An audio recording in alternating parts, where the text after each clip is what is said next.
कच्चा चिट्ठा में आज सबसे पहले बात रूस के राष्ट्रपति व्लादिमीर पुतिन के 1 लाख सैनिकों की करेंगे, जिन्होंने यूक्रेन के खार्किव में ऐसा हमला किया कि ज़ेलेंस्की को बड़ा सदमा लगा है। पिछले 24 घंटे में पुतिन की फौज चुन चुनकर यूक्रेन की सेना से क्राइमिया का बदला ले रही है। पुतिन के इस ट्रिपल अटैक में 1 लाख सैनिकों के साथ साथ 900 टैंक भी यूक्रेन को रौंद रहे हैं।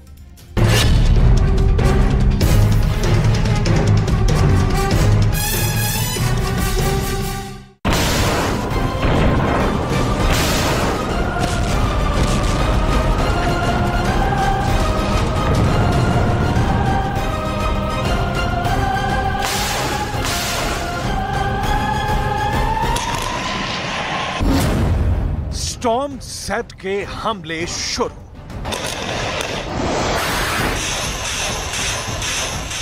चाहे यूक्रेन की सेना के जनरल हों या फिर नाटो के 31 देशों के जनरल, कोई भी रूस के तूफानी हमलों को रोक नहीं पा रहा है।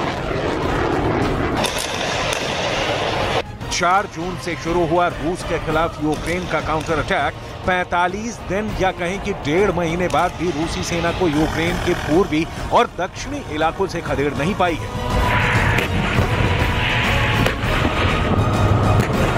ऐसे भयानक हालातों के बीच यूक्रेन के जनरलों को जो खुफिया जानकारी मिली है, उसने ज़ेलेंस्की के साथ साथ नाटो के भी होश उड़ा दिए हैं। यूक्रेन के कमांडर और जनरलों ने चेतावनी दी है कि पुतिन ने बेहद खुफिया तरीके से यूक्रेन के खार्किव इलाके में स्टॉर्म ज़ेड के तहत हमले शुरू कर दिए हैं। हम आपको आगे बताएंगे कि आखिर क्या है पुतिन का स्टॉर्म ज़ेड हमला।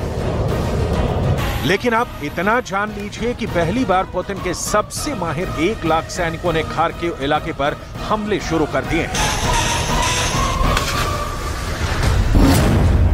खार्किव में उतारे रूस ने 1 लाख सैनिक। रूस के स्टॉर्म ज़ेड हमलों की तीव्रता का आप इसी से अंदाजा लगा सकते हैं कि महज 24 घंटे के अंदर रूसी सेना ने खार्किव इलाके के लीमन और कुपियांस्क में 1000 टैंकों के साथ हमला किया है।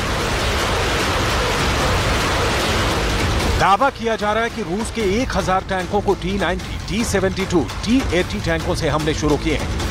रूस का दावा है कि यूक्रेन ने काउंटर अटैक के लिए जिन सैनिकों और घातक हथियारों को खार्किव में भेजा था, उसे रूस अगले 72 घंटे में पूरी तरह से तबाह कर डालेगा।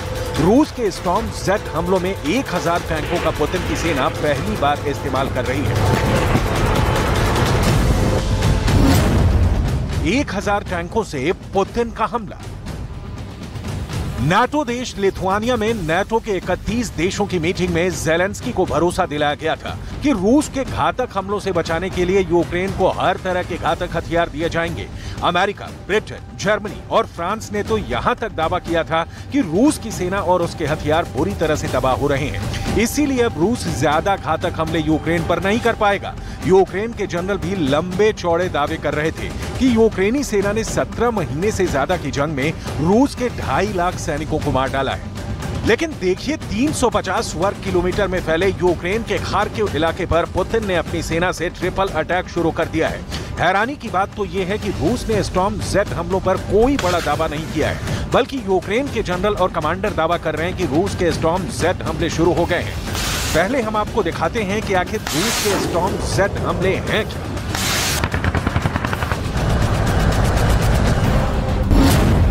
स्टॉर्म ज़ेड के हमले शुरू।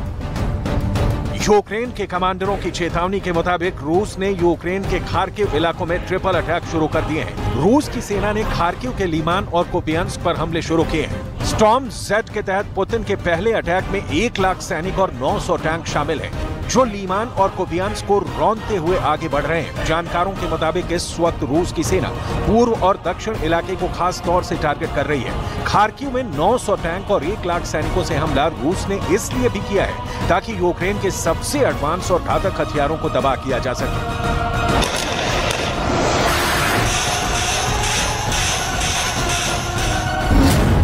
स्टॉर्म ज़ेड के हमले शुरू। हैरानी की बात तो यह है कि रूस ऐसे वक्त में खार्किव इलाके पर हमले तेज कर रहा है, जबकि यूक्रेन के ओडेसा और मिकोलाइव में रूस यूक्रेन से क्राइमिया पुल पर हुए भयानक हमलों का चुन चुन कर बदला ले रहा है। खबर के मुताबिक यूक्रेन के ओडेसा और मिकोलाइव में रूस ने भारी तबाही मचाई है।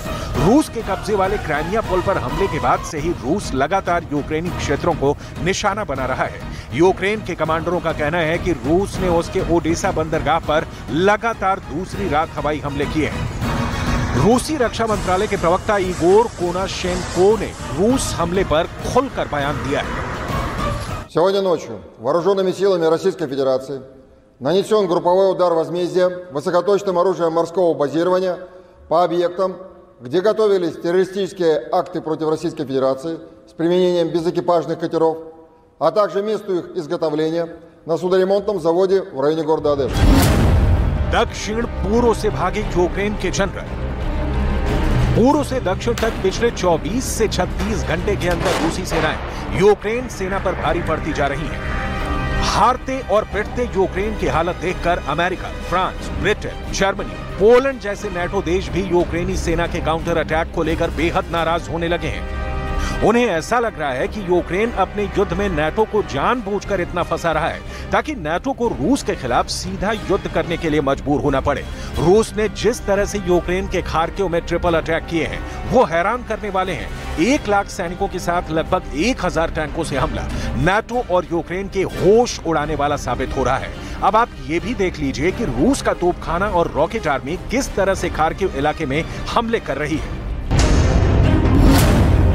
555 तोपों ने उड़ाए खार्किव के चीथड़े। रूसी सेना ने 350 वर्ग किलोमीटर में फैले खार्किव शहर और कस्बों पर ट्रिपल अटैक किया है। 1 लाख सैनिकों के साथ 900 टैंक के अलावा रूस के तोपखाने ने खार्किव के चीथड़े उड़ाकर रख दिए हैं। जानकारी के मुताबिक लिमन, कुपियांस्क में रूस ने 555 तोपों से हमले शुरू कर दिए हैं, जबकि रूस की rocket army 370 MLRS rocket system से दिन रात हमले कर रही है।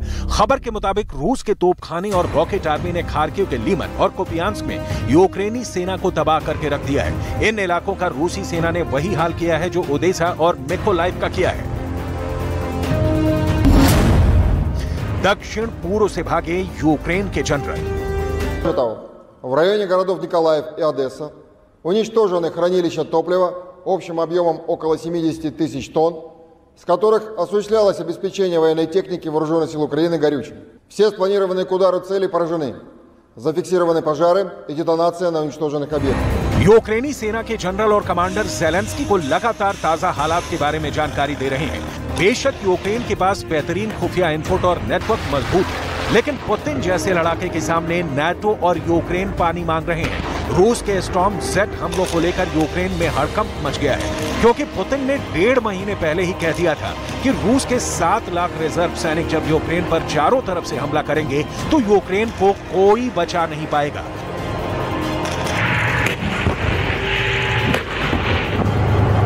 रूस ने तो दावा कर दिया है कि उसकी सेना उत्तर पूर्वी खार्किव क्षेत्र के एक महत्वपूर्ण रेलवे जंक्शन कुपियांस्क की दिशा में 2 किलोमीटर तक आगे बढ़ गई है। वहीं यूक्रेन की उप रक्षा मंत्री हन्ना मलियार ने कहा कि यूक्रेनी सेना ने पूर्व में बखमूत के पास नई बढ़त हासिल की है। हैरानी की बात यह है कि पिछले 6 हफ्तों से यूक्रेन बखमूत से रूसी सेना को खदेड़ नहीं पाया है और अब यूक्रेन के पूर्वी और दक्षिणी इलाकों पर पुतिन के ट्रिपल अटैक भी शुरू हो गए हैं। हालांकि ज़ेलेंस्की अभी भी जीत के दावे कर रहे हैं।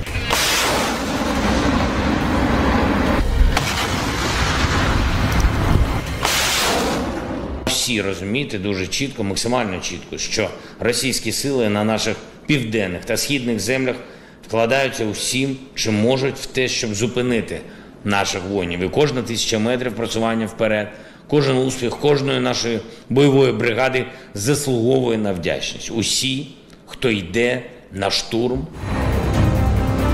जानकारी के मुताबिक रूस ने 10 दिन पहले ही खार्किव पर स्टॉर्म जेट हमलों की तैयारी शुरू कर दी थी।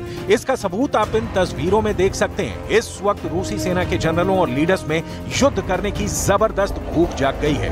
रूस को एहसास हो चुका है कि नाटो यूक्रेन को हथियार से ज्यादा कोई मदद नहीं कर पाएगा। इसीलिए अब रूस ने अगले 10 दिन में यूक्रेन के पूर्वी और दक्षिणी इलाकों पर पूरी तरह से कब्जा करने का प्लान बना लिया है। जरा रूसी सेना के जनरलों और पुतिन के करीबी दिमित्री मेदवेदेव की ये तस्वीरें देखिए। जहां पर रूस के पूर्व राष्ट्रपति और रूस की सुरक्षा परिषद के प्रमुख दिमित्री मेदवेदेव रूसी सेना की जबरदस्त तैयारियों का मुआयना कर रहे हैं। तस्वीरों में आप साफ देख सकते हैं कि दिमित्री रूस के उस टैंक रेजिमेंट की तैयारी देख रहे हैं जो दक्षिणी यूक्रेन पर हमला करने जा रही है। दावा किया गया है कि ये तस्वीरें रूस के टोट्स्कोय रेंज की हैं, जहां रूसी सेना बड़ा हमला करने की तैयारी कर रही है। टोट्स्कोय रेंज वही इलाका है जहां 1954 में रूस ने परमाणु विस्फोट का अभ्यास किया था। यानी रूसी सेना परमाणु विस्फोट वाले इलाके में जबरदस्त सैन्य अभ्यास करने में जुटी है। पुतिन ने भी साफ कह दिया है कि चाहे यूक्रेन के लेपर्ड टैंक हो या फिर अमेरिका से मिलने वाले F-16 लड़ाकू जेट, रूसी सेना सभी को जलाकर भस्म कर रही है। В сфере мировых финансов, потому что, используя доллар как инструмент вооруженной борьбы, а по-другому и не скажешь, они порождают сомнения в надежности американской валюты как... स्टॉर्म Z के हमले शुरू। यूक्रेन के खिलाफ अचानक 1 लाख सैनिकों को खार्किव में उतारना पुतिन की बहुत बड़ी रणनीति है। अब मजबूरी में यूक्रेन को अपने रिजर्व सैनिकों को जंग में उतारना पड़ेगा। ऐसा करने पर यूक्रेन के बहुत ज्यादा सैनिक रूस के स्टॉर्म Z हमलों में मारे जाएंगे। ऐसे हालात में नाटो के सामने एक ही विकल्प रह जाएगा कि यूक्रेन की जमीन से नाटो रूस के खिलाफ जंग शुरू करे। और अगर नाटो ऐसा करता है तो फिर पुतिन के हाथ पूरी तरह से खुल जाएंगे। फिर पुतिन नहीं देखेंगे कि रूस घातक मिसाइलें इस्तेमाल कर रहा है या फिर परमाणु बम। इसलिए पुतिन के स्टॉर्म Z हमले यूक्रेन के लिए काल बनते जा रहे हैं।